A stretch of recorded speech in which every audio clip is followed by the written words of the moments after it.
Okay, let me shift to North Carolina, North Korea rather. And depending on who you ask, they might make the same they might make the same mistake. And actually, the phone lines are open. If you want to join the conversation on anything that we're discussing tonight, feel free to call in 857-600-0518. I do want to talk about North Korea and some news. So I was riding the train this morning and I saw the headline that North Korea. Let's see if that works for me. Yep, that's what I needed. So North Korea has signaled to the international community that they want to. Well, you know what? Let me put it in their own words. I don't want to put words in their mouth because it's not necessarily it's not clear cut. But a couple of key takeaways that came from the conference that the North Korean political party in power had. Some of the key takeaways that the party, of course, led by Kim Jong-un, came out with the decision that they want to focus now. They have a 5-year plan to focus on the economy of North Korea, with emphasis on improving the living standards and at the same time pursuing nuclear weapons. And so North Korea is attempting to walk a thin line between being a member of the international community while simultaneously maintaining and not succumbing to the pressure of the international community, particularly as it pertains to nuclear weapons.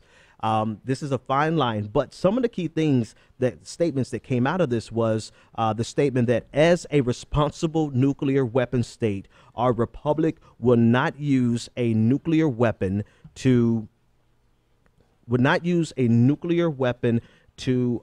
unless its sovereignty is encroached upon by any aggressive hostile forces with nuclear weapons.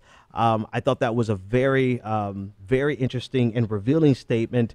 They also said that they are willing to reconcile with the South unless Seoul is opts for war. So they extended an olive branch, somewhat an olive branch in that regard, simultaneously saying we can have peace, but we also want to keep our nuclear weapons.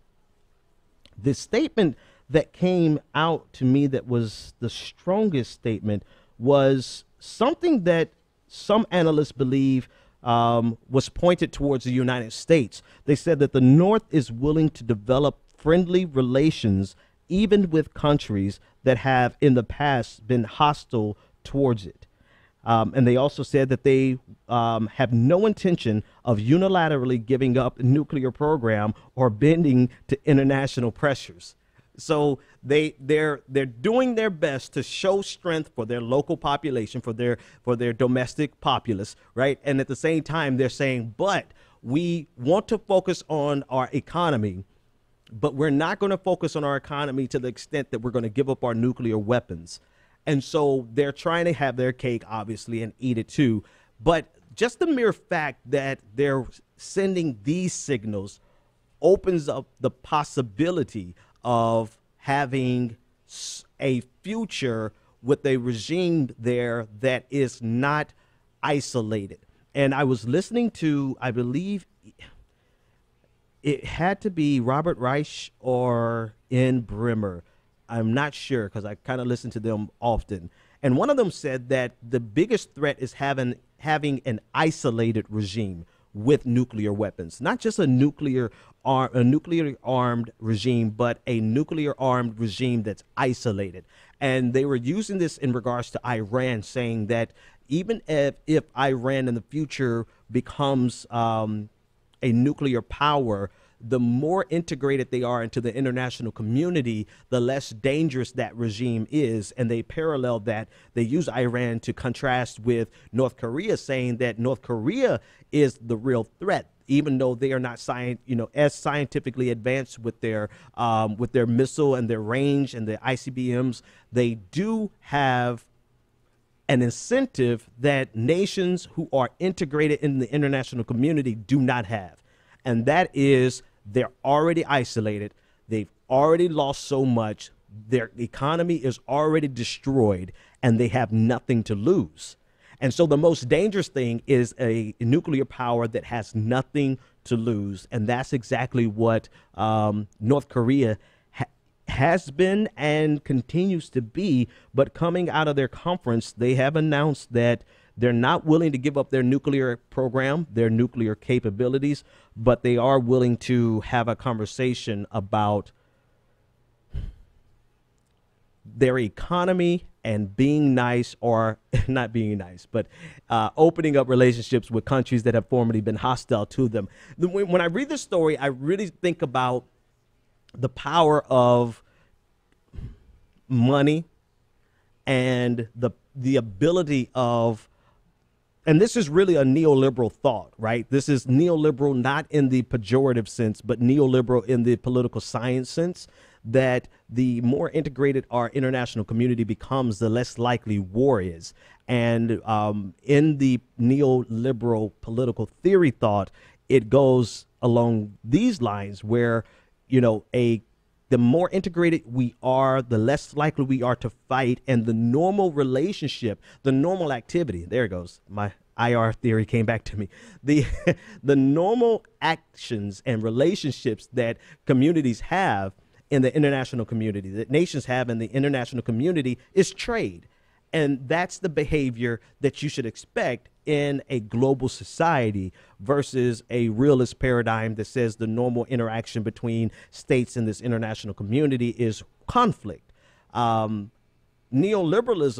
in the political science sense, not the DLC third way American interpretation, but in the global sense, really dictates that the best way for us to not have the third world war would be for us to all integrate seamlessly economically. And this is what it sounds like North Korea is entertaining. And the reason I'll go ahead and confidently say that this is a true message of something that they want to do is because the very conversation, this conversation in North Korea could very well undermine the legitimacy of Kim Jong-un. You know, if you think about the hardliners in North Korea. The hardliners in North Korea are just as bad, if not worse, as any hardliner in Russia or in the United States, for that matter. So any sign of weakness is something that they will pounce on. Any sign of compromise is something they will pounce on. And vocally saying and openly saying that we want to have relationships with states that have in the past been hostile towards us, and saying that we want to put a focus on our economy and increase the living standards is a clear signal that you want to get integrated in this international global economy and reap some of the benefits of capitalism, which simultaneously means you're going to reap some of the downfalls and failures of capitalism. But that's a whole conversation for another day. The point is that this conversation really puts Kim Jong-un on the line because it opens him up to a massive criticism from the hardliners in the state. So it'll be interesting to see how this plays out, if it plays out at all, or was this just a piece of propaganda to lull the West?